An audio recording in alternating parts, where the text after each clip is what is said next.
Nkulamusiza mukwano gwange. Hello my dear friend, I am so glad to have you back. Nsanyusa okulaba nati. Olwaleero tugenda kutunuulira ekibiina. Today we are going to look at the classroom. But this day today we're going to do it differently. Normally we speak English and we translate it to Luganda.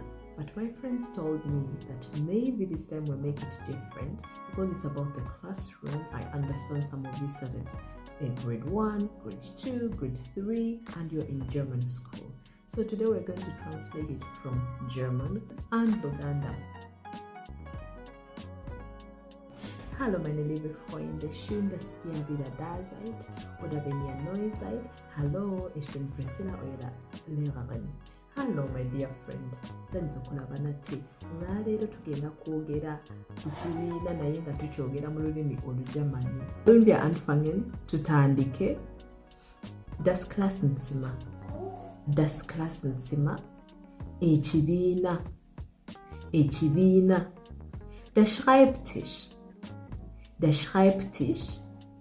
Emmeeza y'okuwandiikirako. Emmeeza y'okuwandiikirako. Die Tafel. Die Tafel. Olubaawo oluwandiikibwako. Das Fenster. Das Fenster. Eddirisa. Eddirisa. Der Mülleimer. Der Mülleimer. Kasasiro. Kasasiro. Die Tür. Oluggi. Oluggi. Der Stuhl. Entebe. Entebe. Die Schule. Essomero.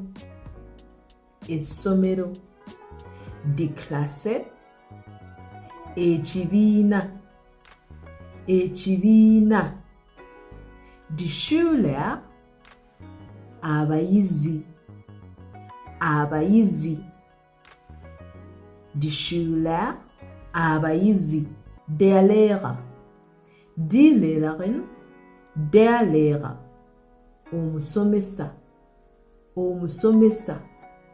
In Luganda haben wir nicht die oder der, sondern wir haben einfach ein gemeinsamer Artikel. Deswegen gibt es nicht eine Lehrerin oder ein Lehrer, sondern Omusomesa für beides. Aber wenn du besonders darauf hinsagen willst, dass das die Lehrerin ist, musst du sagen Omusomesa omukyala. Omusomesa omwami. Omusomesa omukyala. Omusomesa omwami. Omukyala ist die Frau. Omwami ist der Mann. Super. Jetzt wollen wir uns den Schulranzen anschauen. Der Schulranzen, ensawo y'ebitabo.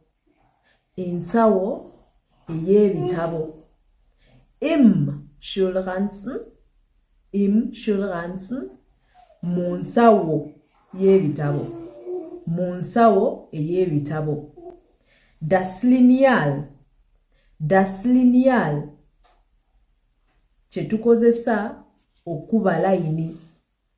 Kyetukozesa okuba layini. Der Radiergummi. Akasiimuula. Akasiimuula ennyukuta. Akasiimuula ennyukuta.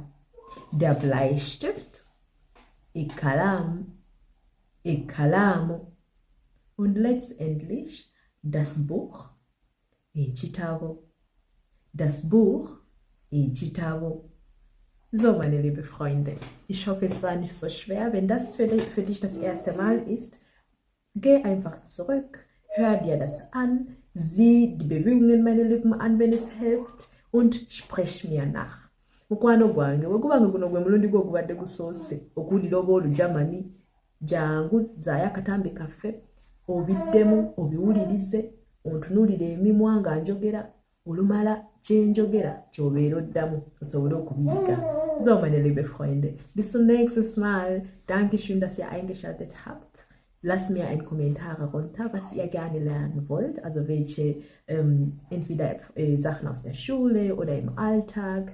Sagt mir einfach, was ihr gerne, an welche Vokabeln wir uns nochmal dran setzen wollen. Mukwano gwange ngamba mu comment section oba osobola okuwandiika oba bazadde bo kiki kye musinga okubeera nti nomwagala okuyiga ebintu ebikwatagana n'essomero ewaka ebigambo bye tukozesa buli kanaku oba nga tuli mu katale ngamba ndyoke mmanye ngaokolera vidiyo eziwerako. Bye, weeraba. Cheers, auf Wiedersehen.